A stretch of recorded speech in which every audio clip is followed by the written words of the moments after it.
Representative Scott Hilton, y'all give him a big hand.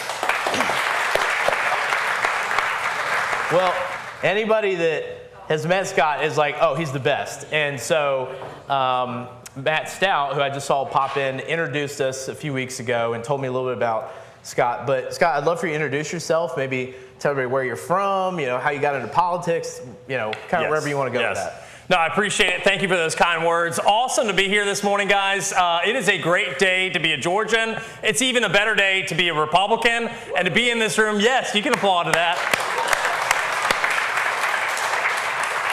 And to be in this room with so many friends and folks that I've known for years. So excited to come here today to talk to you guys about winning competitive elections. And we tend to think about elections every 2 years, but really the work to win an election starts today and the off years. And so we're going to have a little discussion here, but I do have a PowerPoint here. And what I wanted to highlight first and foremost is this very first slide. You can't see it in the bag, but it's red and green names. This is a vote that we took in the State House for school choice. School choice in Georgia passed by one vote. When that bill passed, I beat a Democrat the previous year. Had I not won my seat, school choice would not pass. This is why we have to win elections, and it gets at a very granular level, and we've got to work hard to make it happen. My tech guy here, if you could switch oh, look at us. There we go. Love it.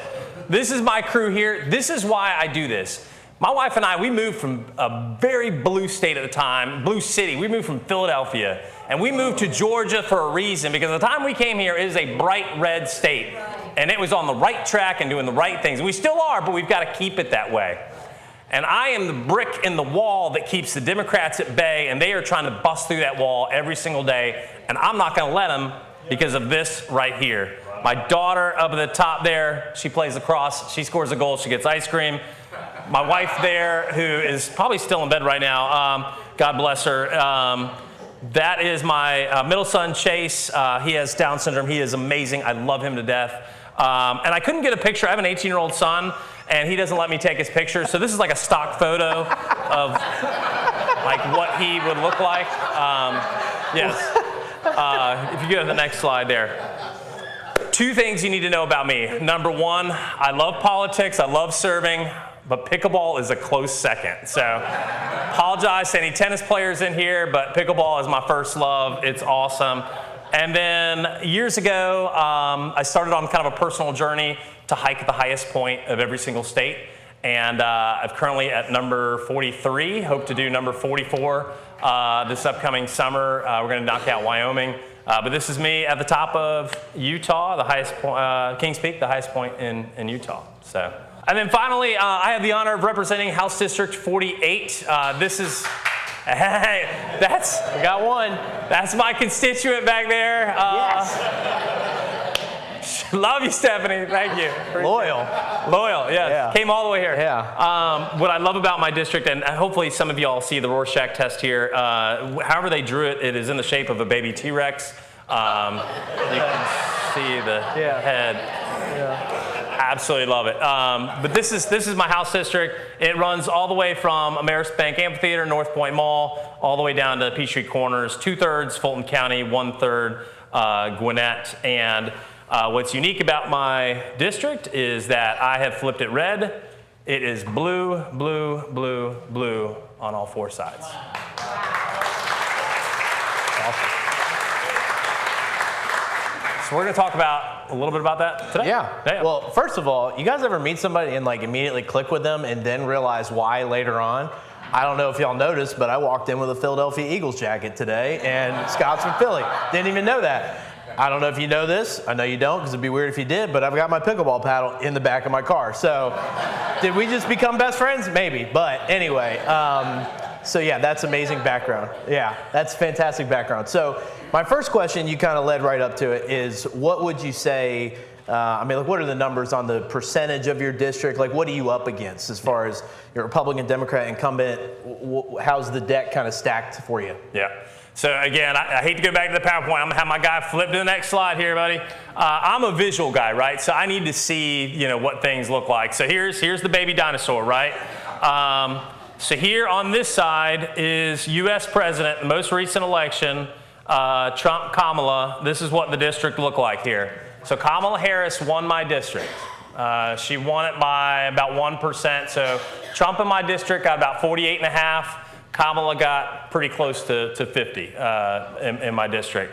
This is, if you flip over here, this is my results. I won close to 55%. So a 10-point R plus 10. You know, I took basically a D plus 1 to an R plus 10 seat and flipped 1, 2, 3, 4, 5 precincts in the process. So the nick of the dinosaur, yeah, you can applaud that. Yeah, it took a lot of work. Yeah. We have in my district, we have 40,000 registered voters, about 33,000 vote. We have an 82% in this last election, 82% turnout. And so essentially what it came down to is I had 2,000 people vote Kamala here and then come over here and vote Scott Hilton. And that is just sheer force, grit, working hard. And we'll talk about some of that and the kind of the strategic, how you do that. I am like so fired up about this room here because you guys can do that. I couldn't agree more. And we did a ton of work for Matthew and Alicia this past week, and everybody that helped with that, thank you. I think it was a fantastic, yeah. It was an incredible effort, but I was so pumped about having Scott here this morning because you're like, a few steps down the road from where we are, if that makes sense. He's done what we're trying to do, where he's won in a, light blue, purple district, and that's what a lot of, what we're up against. And so if there was, 1 or 2 key things, what do you feel like was the main thing that helped you outperform President Trump by, was it 7 points, 8 points, something like that? Yeah. I'm going to talk about this room right here and the power that you guys have, because when you ask me how did I win, it's because of these 2 individuals here who are just like you. This is Mike LeBritton, the LeBritton family. They were absolute rock stars. But who were they? They were you in this room. They just approached me and said, hey, Scott, what can we do? And we put them to work. And they hosted a meet and greet in their house. So what we did, we were very strategic. We're like Cobb, right? We're a collection of neighborhoods and HOAs, and said, okay, LeBritton family, you have 200 homes in your neighborhood. Can you set up a town hall or a little meet and greet in your house? They did that, and it's really at a granular micro level. That's what it takes. So they had a meet and greet in their house. We handed them postcards to write. I think they wrote about 400 or 500 postcards. We gave them signs to hand out. They handed out signs. They did word of mouth. I think they contributed maybe $100, a couple $100 to the campaign. That's amazing. Like that's what we need, So these are like, again, the small kind of tactile things that you guys can do. I think she was on one of the most powerful things I did is we had a prayer team that met every Friday at 9 a.m. on Zoom for 30 minutes, and we prayed over the campaign every single Friday. Who knows if that, I believe in the power of prayer. I think it works. Yes. So have a prayer team, yeah.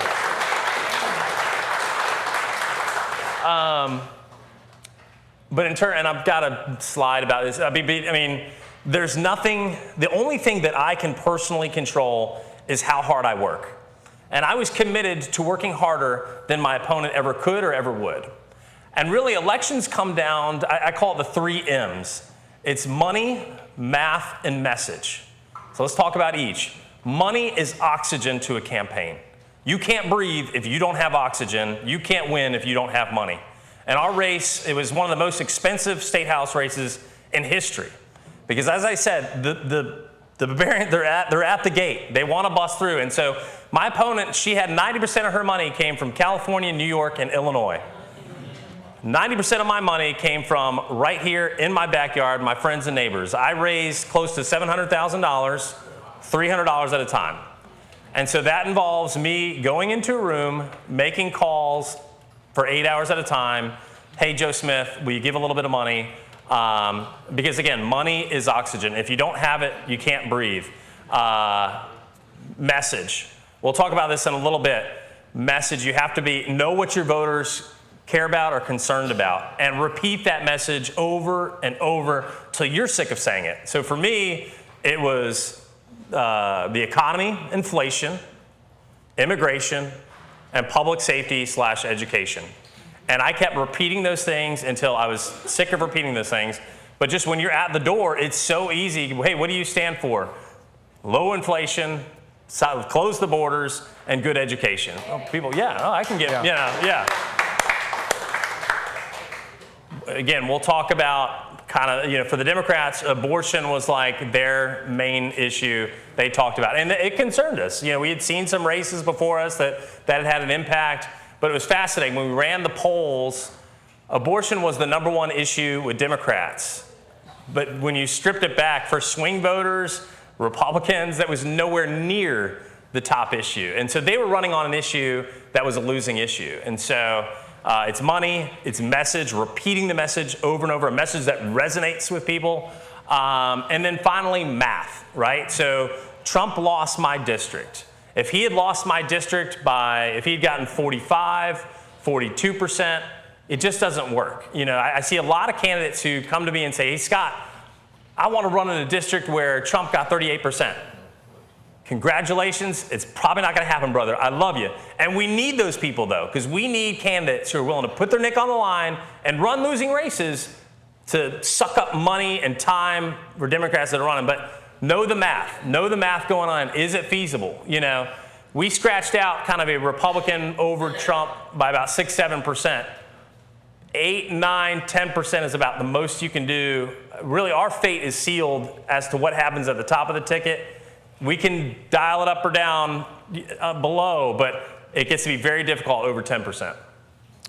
Amazing answer. And it was a long answer. No, it's good though. This is why I wanted you to be here, because this is what we need to hear. I mean, the simplified message of immigration, economy, and what was the other thing you said?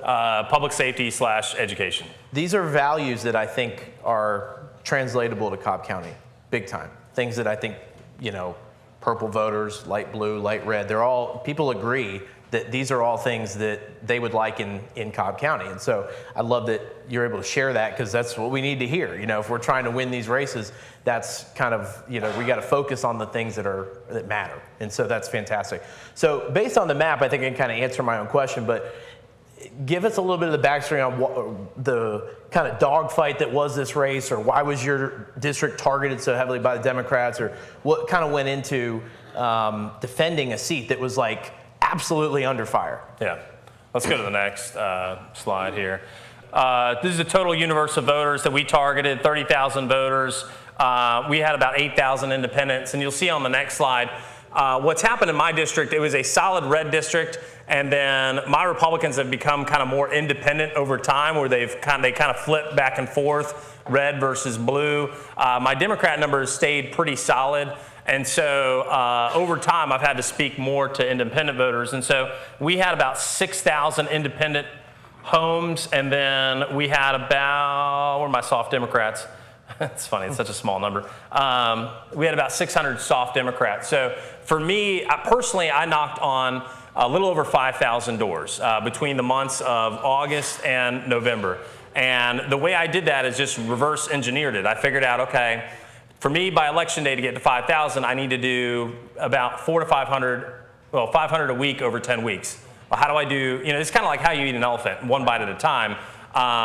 So to do 500 a week, I've got to do X amount. I've got to do 300 on a weekend, 200 during the weekday.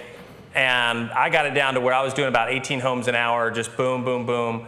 And so that's how you get to 5,000. So I figured if I've got 6,300 independent households, if I can knock on 5,000 of those, that's going to move that needle. And so I knocked personally about 5,000. Volunteers knocked another 5,000. And then we had some outside groups knocking as well. If you go to the next slide.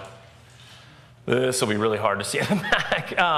One of the things you asked is on the kind of things to talk about is like kind of the racial makeup of your district.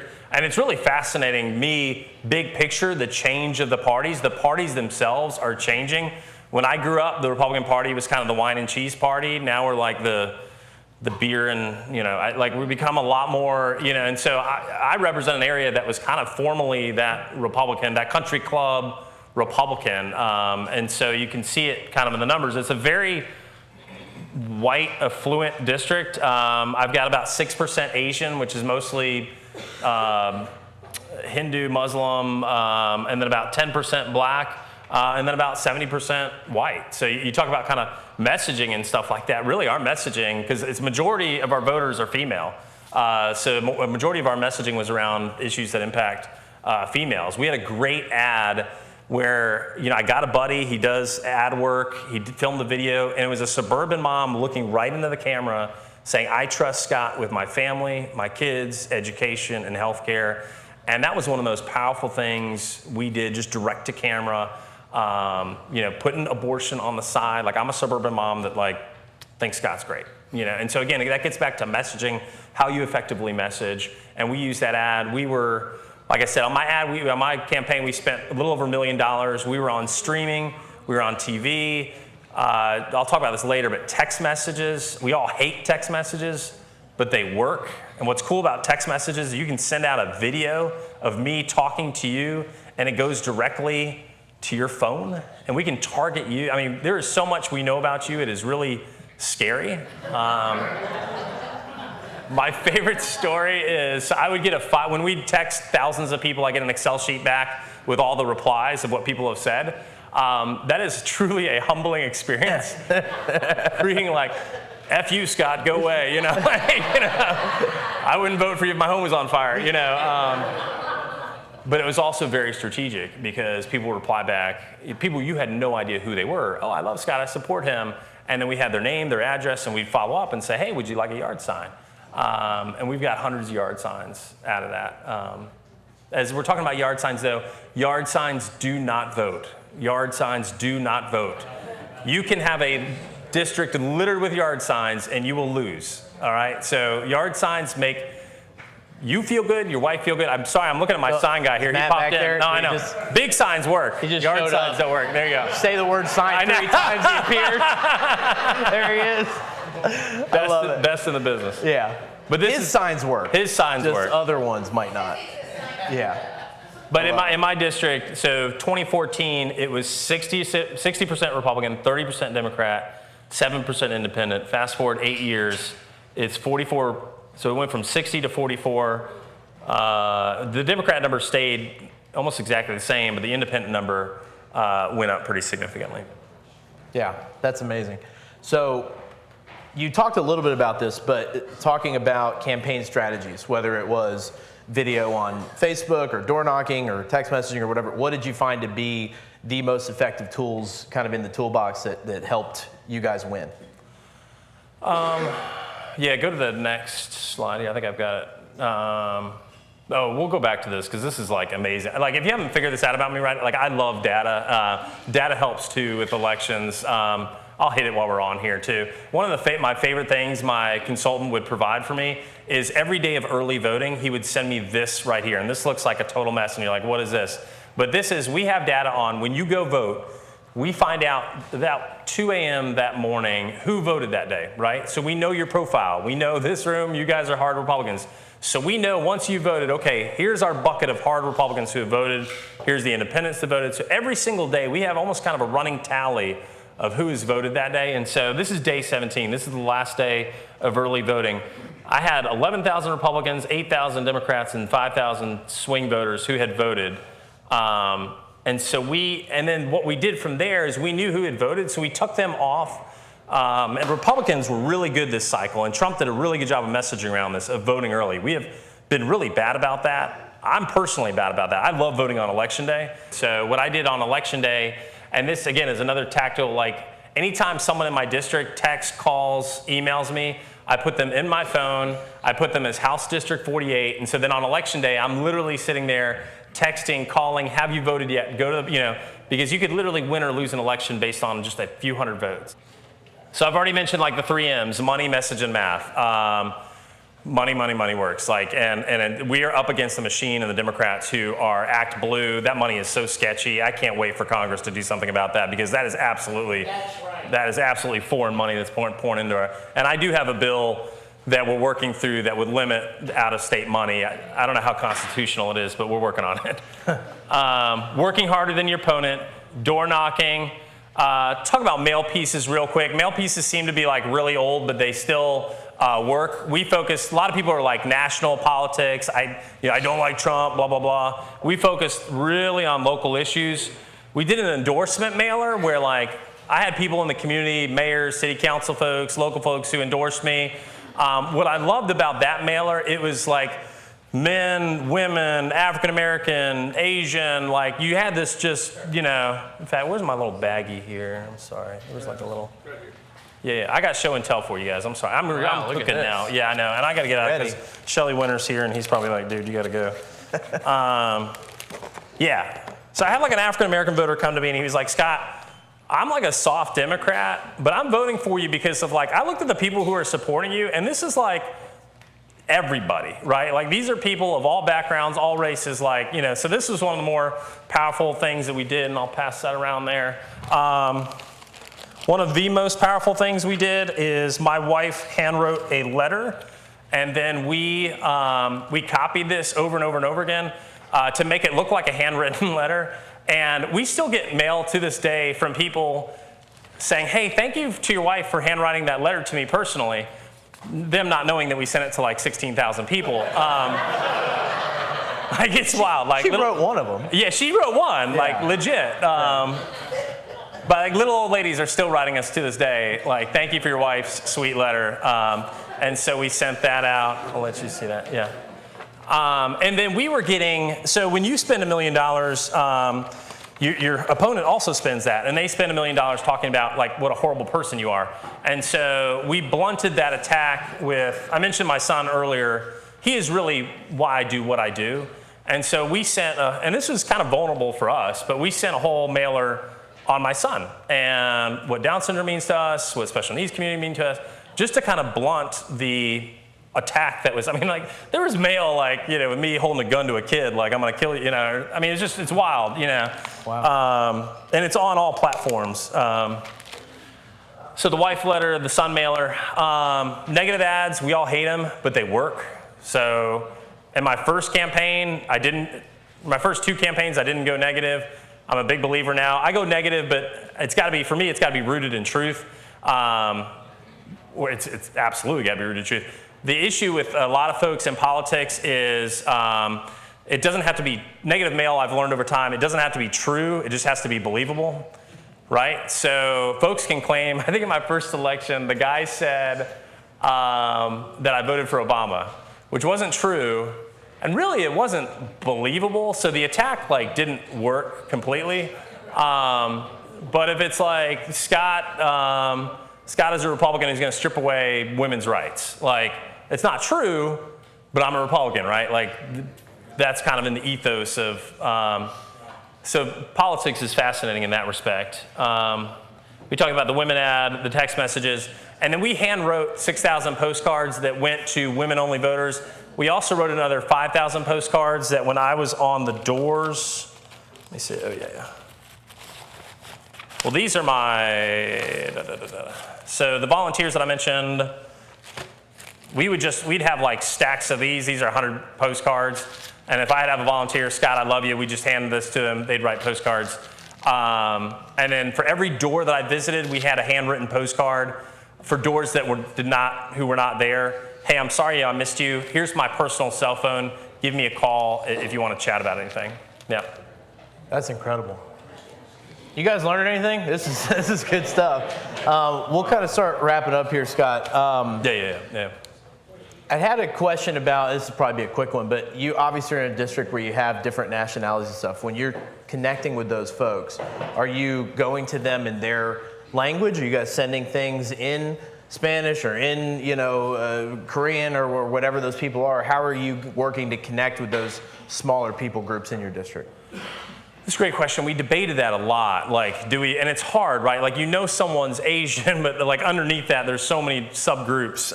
And so we toyed around with the idea. We avoided that. Where we did we were cautious around subgroups was apartment dwellers versus non-apartment dwellers. Like I did an ad on like, hey man, my opponent's all for high density apartments, stuff like that. You know, like so it's a great ad, but if that ad had gone to like folks in apartments, they'd have been like, what the heck, you know? And so we segmented out apartment dwellers, and we had a different kind of ad for them. So yeah, be cognizant about that.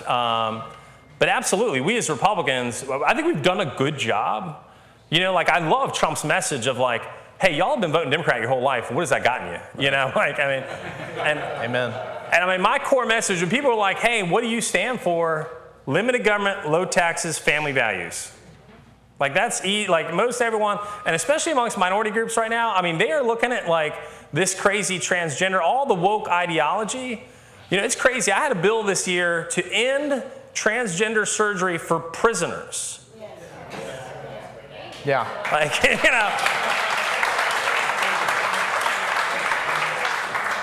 But 75 of my Democrat colleagues in the House walked out. They couldn't find themselves. And that's the problem. Like, blue MAGA or whatever you want, I don't know what the opposite of what we are. But they have just gone so far, and they're kowtowing to a very small segment of their party, and I think we can really exploit that amongst certain minority groups too, who just do not buy into that woke ideology. So last couple questions. As we move into 2026, obviously huge midterm year. What are maybe the top issue that you and your team are talking about? What are you thinking about as far as campaigning on? Like, what's the biggest thing that you see that 2026 is like the decider, so to speak, for you? I mean, elections are won and lost right now. So like, if you're thinking about running for office, like get out now. Like, I mean, it sounds wild because like, and I got a little counter on my phone here. November is 549 days away.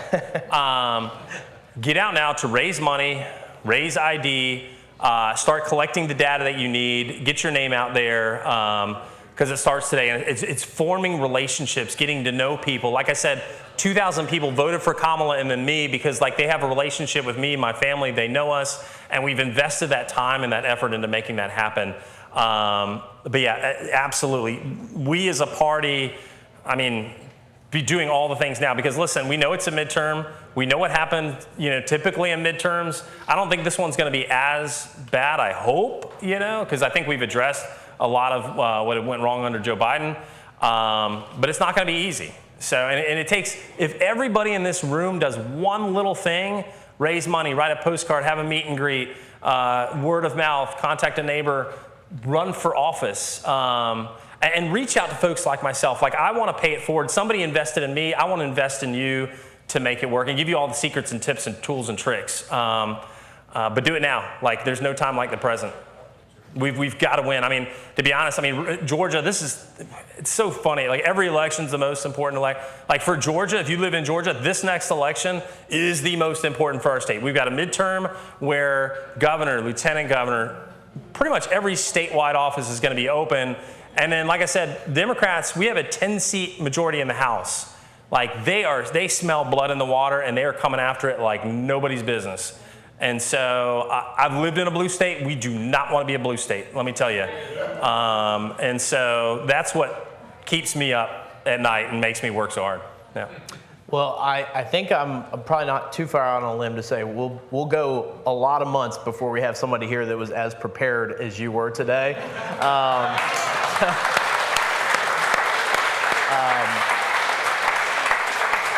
This was 100 out of 10. I learned so much more than I ever could have anticipated. And Scott was kind enough to send me this presentation. So if anybody wants, if you're cool with it, me sharing this so that people can study this, especially if you're in the back and you don't have the numbers or whatever, we'll get that around. But yeah, I think you have a couple more slides.